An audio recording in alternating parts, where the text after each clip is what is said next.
Bus terminal থেকে দূরপাল্লার কোনো বাস ছাড়েনি, তবে শিডিউল বিপর্যয় নিয়ে ট্রেন চলাচল করছে। এদিকে টাঙ্গাইলে পুলিশি বাধা ঠেলে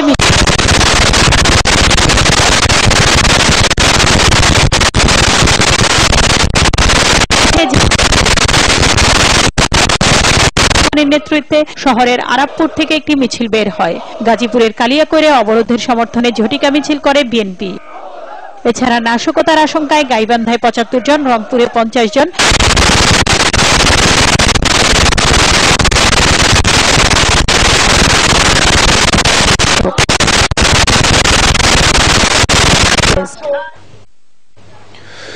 বিএনপির আন্দোলনকে ভুয়া আখ্যা দিয়ে এই আন্দোলন আগামী এক সপ্তাহের মধ্যে আপনা আপনি দমে যাবে বলে মন্তব্য করেছেন আওয়ামী লীগের উপদেষ্টা পরিষদ সদস্য সুরঞ্জিত সেনগুপ্ত।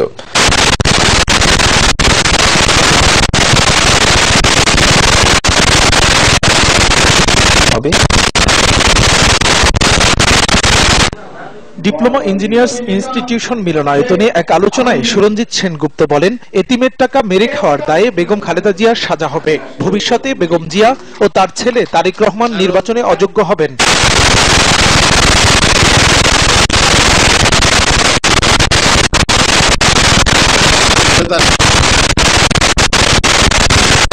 তাদের এবারের আন্দোলন যেমন ৫ই জানুয়ারির নির্বাচন প্রতিহত করতেও ব্যর্থ হয়েছেন, এবারের আন্দোলন ব্যর্থ হবে না, শোচনীয়ভাবে ব্যর্থ হবে। এদিকে হরতাল ও অবরোধ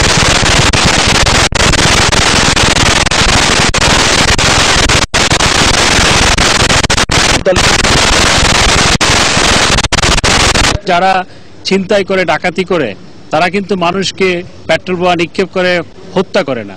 এরা ছিনতাইকারী, ডাকাতের চেয়েও জঘন্য অপরাধী, এবং এই অপরাধগুলো মানবতার বিরুদ্ধে অপরাধ। হরতাল অবরোধ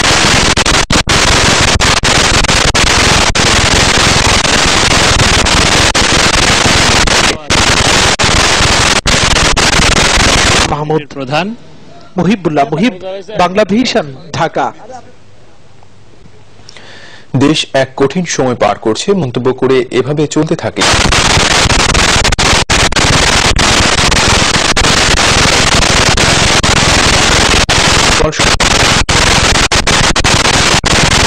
জানান তিনি। বিশিষ্ট জনেরা বলেছেন, বিশেষ কোনো দল নয়, দেশের মানুষকে যারা স্বস্তি দিতে পারবে তাদেরই ক্ষমতায় থাকা উচিত।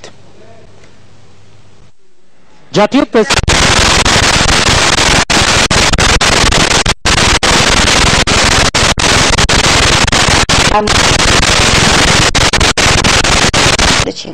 সুতরাং এখন টাইম আমাদের কোনো পার্টির প্রতি বায়াস না হওয়া, আমাদের দেখতে হবে যে কোন পার্টি আমাদেরকে সত্যিকারের